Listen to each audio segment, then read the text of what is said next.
கிண்டல கிண்டல் இல்லம்மா, எங்களை பார்த்தா தான் உங்களுக்கு கிண்டலா தெரியும். வருஷா வருஷம் மழையும் வருது, வருஷா வருஷம் புயலும் அடிக்குது, வருஷா வருஷம் குடிசையும் பாதிக்குது, வருஷா வருஷம் ஹெலிகாப்டர் சோத்து பொட்டலமும் போடுறீங்க, வருஷா வருஷம் மழை தண்ணியில மந்திரிக வேட்டியை மடிச்சு கட்டிட்டு ஜனங்களை பார்த்து துக்க விசாரிச்சாருன்னு கொட்டை இடத்துல வருது. இதுக்கு முடிவு சரி. எல்லாம் விசாரிக்க உங்களுக்கு ஏது நேரம்? எந்த பணக்காரன எந்த கோடீஸ்வரனை எங்க பாக்கலாம், அவங்கிட்ட எப்படி பொட்டு பொட்டியா வாங்கலாம், அதை எங்க ஓட்டு போய் வைக்கிறான்னு யோசிக்கிறது தானே உங்க வேலை. நான் தெரியாம தான் கேக்குறேன், ஒவ்வொரு கட்சிக்கு தலைமை ஆபீஸ் எவ்வளவு பெருசா இருக்கு, எங்களுக்கு என்ன இருக்கு? புயல் அடிச்சது சேரி அழிஞ்சதுன்னு கண்டபடி எல்லாம் பேசாத. உங்க சேரி அழிஞ்சதுக்கு நாங்களா காரணம்?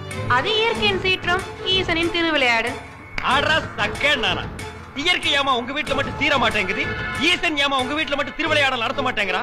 ஏன்னா நீங்க விவரமானவங்க, நாங்க இடிச்ச வாயுங்க.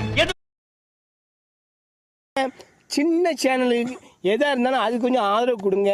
உங்கள் பொண்ணான கையை கொண்டு அந்த பெல்லில் தட்டிடுங்க. அவங்களுக்கு சப்ஸ்கிரைபர் 5-10 ஏறுனா அவங்க மனசு சந்தோஷப்படும். அவங்க வீடியோவும் பாருங்கள்.